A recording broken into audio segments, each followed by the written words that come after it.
A critical clue could provide insight into Cobra Kai's Mr. Miyagi mystery. Daniel LaRusso's mentor in the Karate Kid movies was the subject of a number of startling disclosures in Cobra Kai Season 6 Part 1. The revelations from his box of secrets revealed a side of Mr. Miyagi that he kept hidden from Daniel. The first 5 episodes make several claims about Mr. Miyagi, including his involvement in the Sekai Taikai tournament, assault and robbery, employment of an identity, and half-ownership of a boxing gym. Clearly, understanding all of this will necessitate a more in-depth examination into Daniel's past in the remaining episodes of Cobra Kai. However, at least one piece of it may be simple to understand, especially given an existing element of Mr. Miyagi's past. The death of his wife may have contributed to Mr. Miyagi's assault and robbery charges. The date on the newspaper story discovered in Mr. Miyagi's box should not be overlooked while determining the ramifications. The heist occurred in 1947, which means that if Mr. Miyagi stole a costly jewelry, he did so just 3 years after his wife and child died.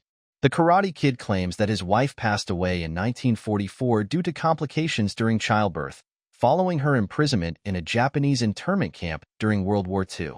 The near alignment of these events in the Karate Kid timeline shows a relationship between the two. That lends credence to the allegation that Mr. Miyagi's actions were in response to the suspected disappearance of his wife's things. Given Mr. Miyagi's emotional state 3 years after her death, it's not unreasonable to expect him to react violently if someone had possession of something related with her memories.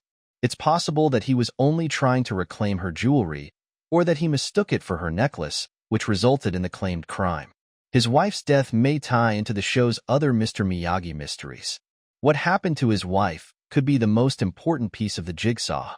With what we know now, it's difficult to draw a straight connection between his wife's death and the other revelations about Mr. Miyagi's background in Cobra Kai, but it stands to reason that the most of them, including the stolen necklace, are linked in some manner. That appears likely, given that the individual at the boxing gym linked the robbery to Mr. Miyagi fleeing the United States. It seems to reason that Mr. Miyagi's apparent involvement in the Sekai Taikai is linked to all of this. Cobra Kai briefly explored the history of the Sekai Taikai and mentioned that the upcoming competition would be the first in the West. This means that Mr. Miyagi would have had to leave the nation to compete. So whatever motivated him to steal the jewelry, whether it was his wife's death or something else, could have set him up to join the Sekai Taikai.